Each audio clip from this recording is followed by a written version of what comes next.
We are not in a position to determine the legal basis of decisions that the United States and Israel have made, which is why we have said that is a matter for them to determine.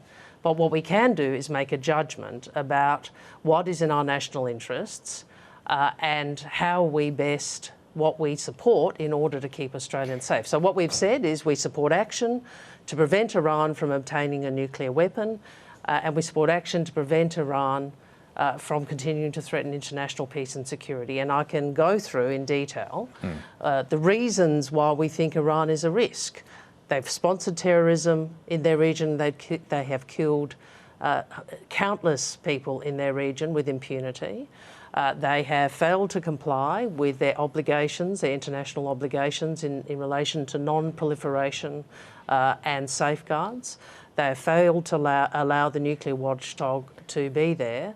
And they have also conducted attacks in Australia. I think those arguments are understood. The question is about how far we're willing to support this whole war. Is it to the point of an unconditional surrender from Iran, or are you concerned that Donald Trump keeps shifting the goalposts here?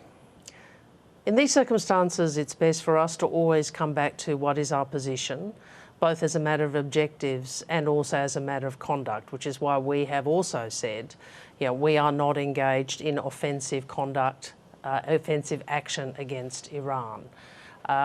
Your question about objectives, I said on the very first day, and I think this is reflected in the discussion, the brief discussion on the panel, regime change, we know historically, has rarely been able to be imposed externally and certainly not sustainably. So we have always been realistic about that. Our focus is on the objectives and the position I have outlined. What about Donald Trump suggesting that the US must be involved in choosing the next leader of Iran? Is that appropriate? I said in my first press conference that the future for Iran is ultimately in the hands of the Iranian people. So is it appropriate for the US to be involved in that?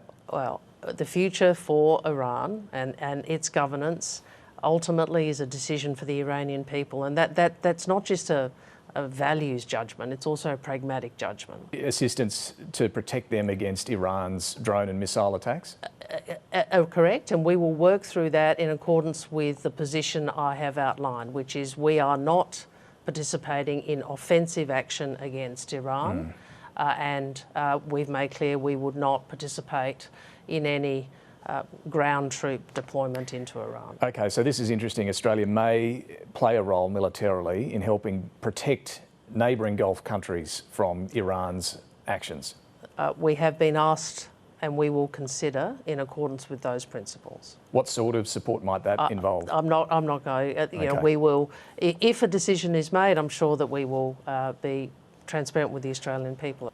You mentioned earlier that Australia is not involved in any offensive operations against Iran. We do now know 3 Australians were on board the US submarine that torpedoed an Iranian ship, killing at least 87 people. Can you just explain to people who might be thinking, well, our personnel are being dragged into this. How are they not involved? Australia has, for a long time, had Australian Defence Force personnel who work in or work with other defence forces. We call it third country deployments.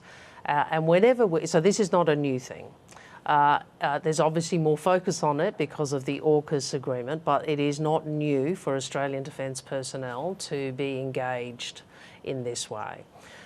When they are deployed in that way, we always have arrangements to ensure that any personnel comply with Australian law, Australian policy and Australian directives. Now, as you know, the Prime Minister has determined after consultation with the NSC that we should be open about the deployment on this submarine, but he has also made clear that they did not participate in the attack.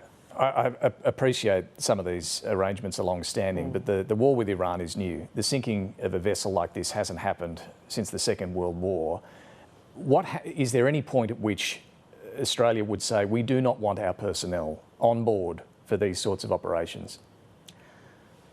We will make decisions in accordance with the principles I've outlined about what Australia's position is, but what I do want to emphasise is wherever there is a third country deployment, Australian law and policy and directives continue to apply, and they will do so. Yes, you point to what Australia is doing with other middle powers to strengthen ties, which is what Mark Carney was suggesting in his speech to Parliament during the week, that we shouldn't be subservient to one big power. But AUKUS does mean we are attaching ourselves more closely militarily to the United States, doesn't it? First, I think the last time I was on the program, you and I spoke about, I talked about amplified middle power diplomacy, and as the term for describing what we were doing. I think Prime Minister Carney called it variable geometry. Variable geometry. It's the same concept, though, right? I don't accept that this is about subservience. I don't accept that framing of that question. This is what we are doing is working on how we best protect our sovereignty in a more contested world. And I've always believed that the alliance is one of the ways in which we protect our sovereignty, because it gives us a partnership which enables the protection of Australian sovereignty. So I guess the fundamental premise of your question is not one with which I agree. Now, Richard has already in the Parliament made very clear the sovereignty framework that applies to AUKUS and more generally, that we are still a sovereign country, but we are seeking through this capability to ensure we have a capability to deter. We continue to have that capability to deter, because deterrence is central to stability and peace.